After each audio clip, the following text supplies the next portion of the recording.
the name of Adolf Eichmann, a man that was caught by the Israeli Mossad in Argentina, brought over to Israel, stood trial, was thrown, that was executed, although we have the death penalty still standing. The second time that it was used as a place of a public trial was just recently, a couple of years ago. Another Nazi war criminal, a man called John Ivan Demjanjuk, a man that was extradited from the United States, from Cleveland, or in a dress that is traditional to them, different from what we are used to. Also, there are people that are religious but not as orthodox, the kippah. Again, you'll see lots of Israeli men wearing them. On the left, this is the Institute of Social Security. It makes life very convenient. You could leave, it's busy. They're probably having some meetings.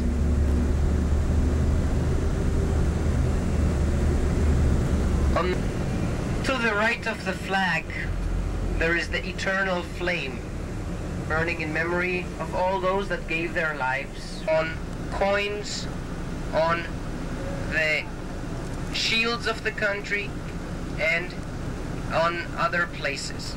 It is a replica of the candelabra.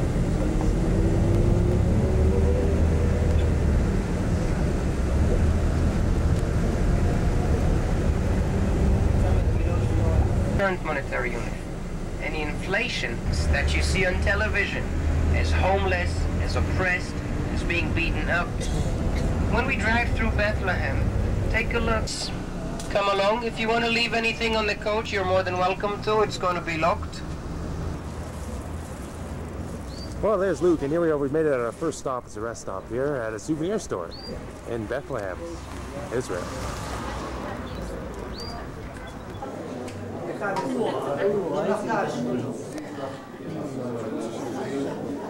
My group, if you could just come this way for a minute of your time. A second, a minute, 30 seconds actually. You're filming everything I Oh say. yeah, you're on, go on. I'm on, Yeah. live on stage, huh? Do you know that it's copyright protected, and every time that you show it again, you have to give me some commission? Oh, definitely. The commission check will be in the mail. The check is in the mail, right? Yeah, I hear you, I hear you. Okay. The reason I gathered you here is because I want to show you several of the things that you have available to you at this place. And something very special and unique is this cross that I'm holding in my hands right now. It is called Jerusalem Cross. It's made of a large cross with 4 small crosses at the sides. It is the emblem of the Crusaders, and it got its name from the Crusaders that came to liberate Jerusalem in the 11th century. They had it on their chests, on their shields, on their horses. I'm sure you have seen it in the Ivanhoe films and stuff like that. Now, it can be interpreted as one of many, many things. For example, Jesus and the 4 evangelists, or Christianity in the 4 corners of the world, or Jesus and his wounds, or even the 5 countries that participated in the Crusades. Which were they, by the way? England, France, Spain, Italy, and Germany. 5 countries of the Crusades. Now, like I said, it's called the Cross of Jerusalem, and just so you don't forget, it has Jerusalem stamped on the back. Now, it's very important to remember Jerusalem. As a matter of fact, there's a saying in Judaism that says, "If I forget thee, O Jerusalem, let me forget my right hand, and let my tongue stick to its upper mouth." Now that's quite a serious curse.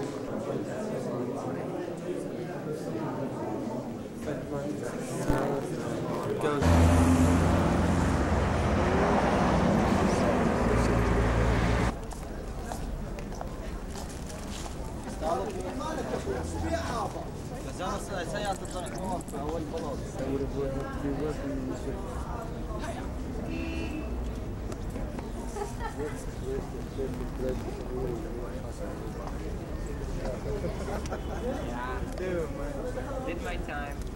Think about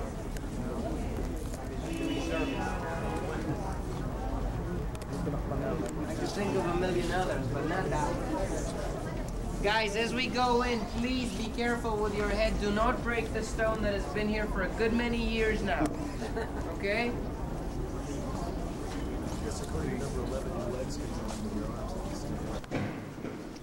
Well, here we are, just coming inside the Church of the Nativity.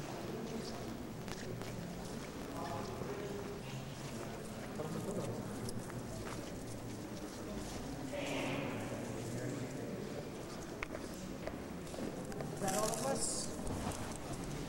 Big group. Big group. Okay. The Church of the Nativity, like I mentioned, is one of 3 churches that was built originally in 326. It is built in the basilica style. What does it mean, basilica style? It means that it has one central nave separated from the side naves by rows of pillars. There's one central apse in front of us. The entire church is built in the shape of the cross, this being the long part, that one that traverses the wide part. And it has a high elevated roof. Like I said, most of the church is from the Crusader era, 12th century. Therefore, the floor that you're stepping on, the pillars, the mosaics, the roof, everything is 12th century. But the mosaic that you see down below, this is the original 4th century floor. One of the finest preserved mosaics in the country. Look how fine it is. Look how delicate. Look at the quality of the work that they have.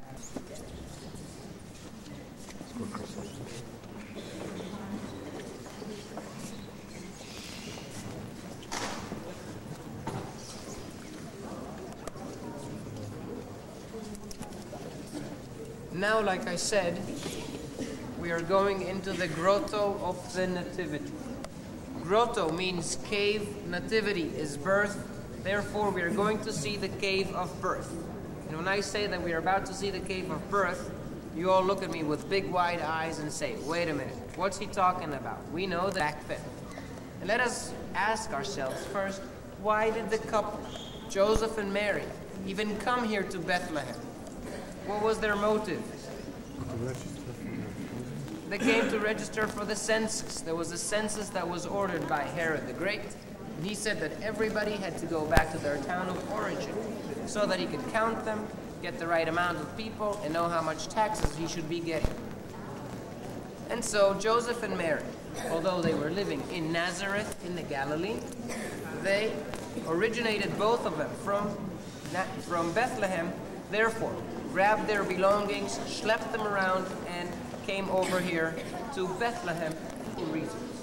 It was cooler during the summer, it was warmer during the winter, it is safer to be underneath the ground than above it, and the geology of the area is the ideal setting for excavating a cave.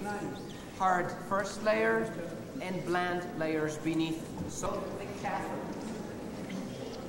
You probably wonder why there are 14 corners to that star that you're about to see.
This is the grotto. It's divided into two sections. Here you have the star, the 14-corner silver star symbolizing the birthplace, and behind you is the place of the manger and the altar dedicated to the three wise men of the east. You can see here the paintings on the asbestos coating of the grotto, here to prevent fires inside the grotto, and decorated with emblems such as the Cross of Jerusalem, which we had already mentioned earlier. Take your pictures, and for the courtesy of others, let us come out, allow them in as well. Also made a picture, try to finish. As everyone makes their way out of the manger cave down there, up we come back into the Church of the Nativity.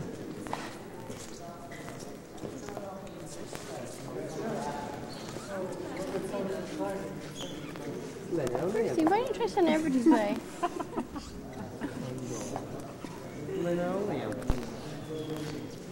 The woman in there is telling me all about it.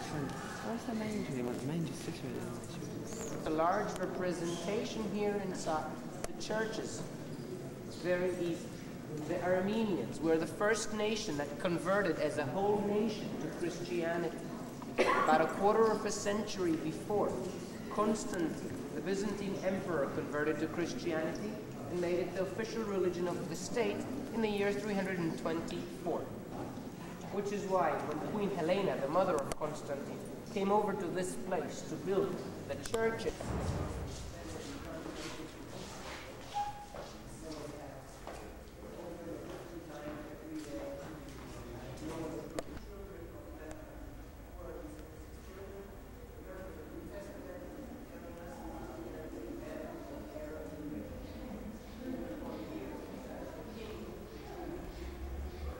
To a man by the name of Hieronymus.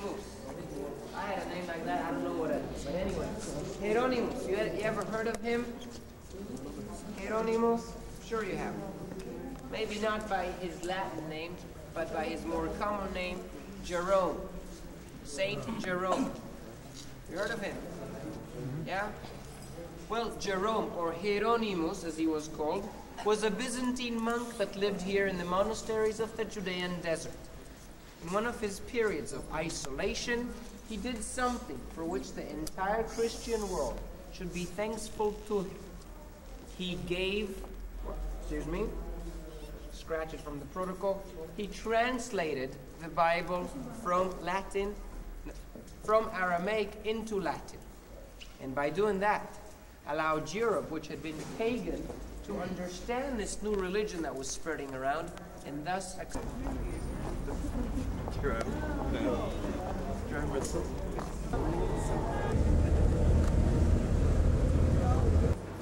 Here in the Bustan restaurant.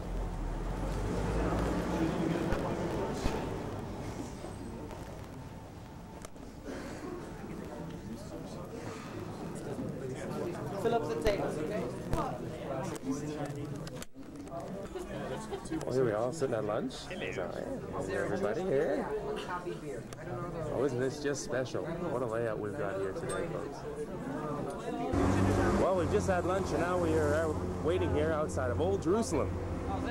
There's Joanne, experienced traveler, and our guide. We're taking it on foot here into the old realm of Jerusalem. Where's that camera? See you later, Shabtai.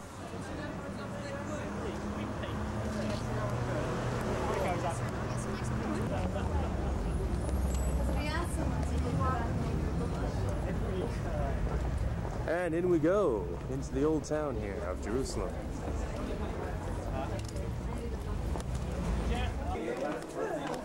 Yeah, he's doing a good job already, see? I got him well trained. Okay, out of fairness. So what is your name, by the way? John.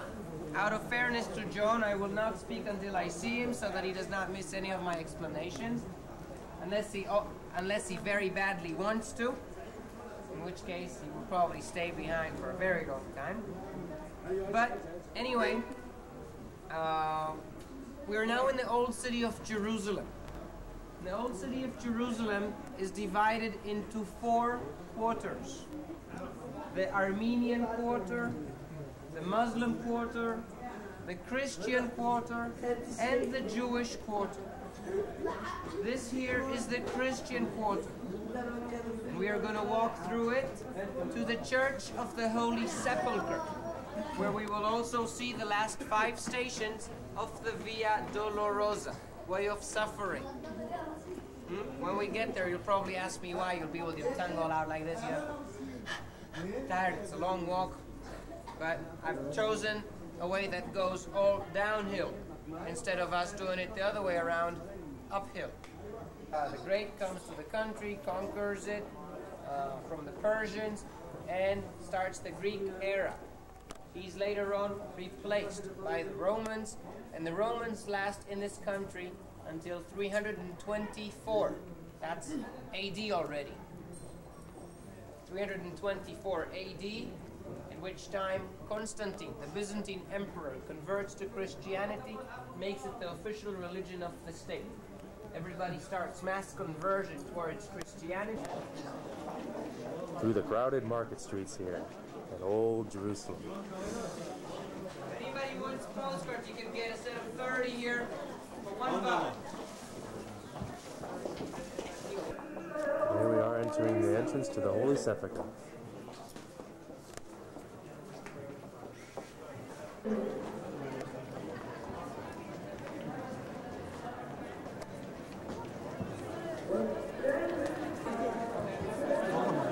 What? Hello? How much it is? Whoa, this is quite the climb. Make our way up the stairs here.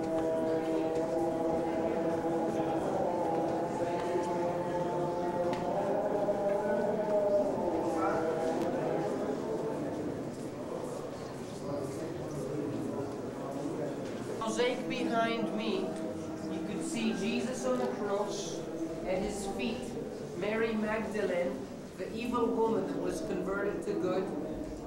Mary, he died on the cross. As he died, a large earthquake shakes the ground, and the rock of Golgotha cracks to the bottom. You can see the crack going all the way down. Catacomb, a burial cave, actually. Okay? So, as I mentioned, the Coptic chapel and the Copts, as I said, are a small sect of Christianity that started in Egypt. Right?